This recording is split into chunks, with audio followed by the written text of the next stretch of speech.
যাদের অতিরিক্ত পরিমাণে শত্রু আছে, শত্রু দ্বারা ক্ষতিগ্রস্ত হতে হতে হতে হতে নিজেই ধ্বংস হয়ে গেছেন। তো এখন শত্রুকে ধ্বংস না করলে নিজেরা বাঁচতে পারতেছেন না।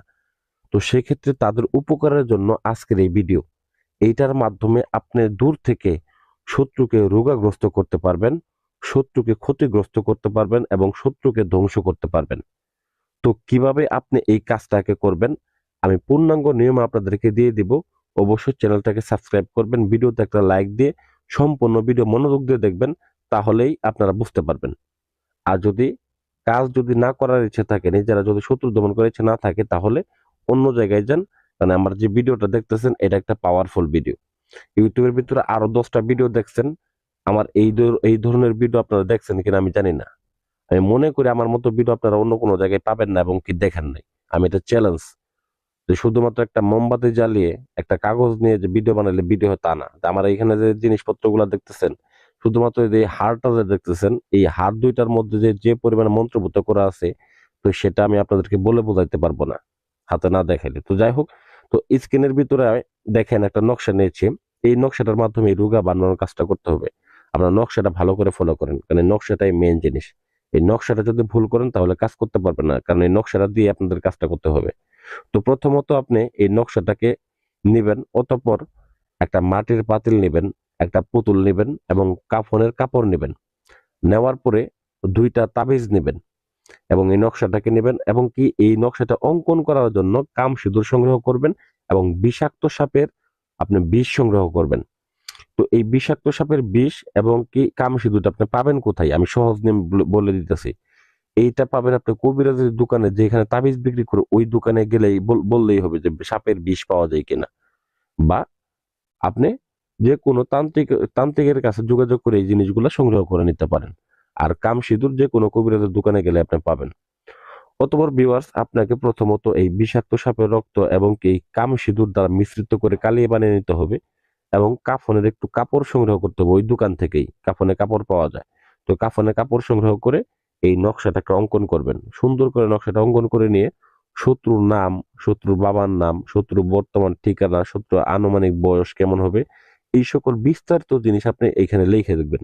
লিখে দুইটা নকশা অঙ্কন করে দুইটাকে দুই তাবিজের মধ্যে ভরবেন। মনোযোগ দিয়ে শুনবেন, গভীর মনোযোগ। তো এই কাজটার প্রতি অবশ্যই বিশ্বাস এবং ভক্তি রাখবেন। যদি বিশ্বাস এবং ভক্তি রাখতে পারেন তবে এই কাজে সফলতা আনতে পারবেন। আর যদি ভক্তি না থাকে, বিশ্বাস না থাকে, তাহলে সফলতা আনতে পারবেন না। লক্ষ লক্ষ কোটি কোটি টাকা খরচ করেও লাভ নেই। তো আপনি নিজে করবেন, কোনো তান্ত্রিকের কাছে যাইতে হবে না। যদি এই নিয়মে কাজ না করতে পারেন, সেক্ষেত্রে স্ক্রিনে নাম্বার দেওয়া আছে, যোগাযোগ করবেন। আমি বলবো না আমাকে দিয়ে কাজ করার জন্য, কাজের নিয়ম আমি আবার বলে দেবো দরকার হলে, এই জন্য আমি নাম্বার দিলাম আপনাদেরকে। আমাকে দিয়ে কাজ করতে হবে না, আমি কাজের নিয়ম বলে দেওয়ার জন্য নাম্বার দিলাম আপনাকে।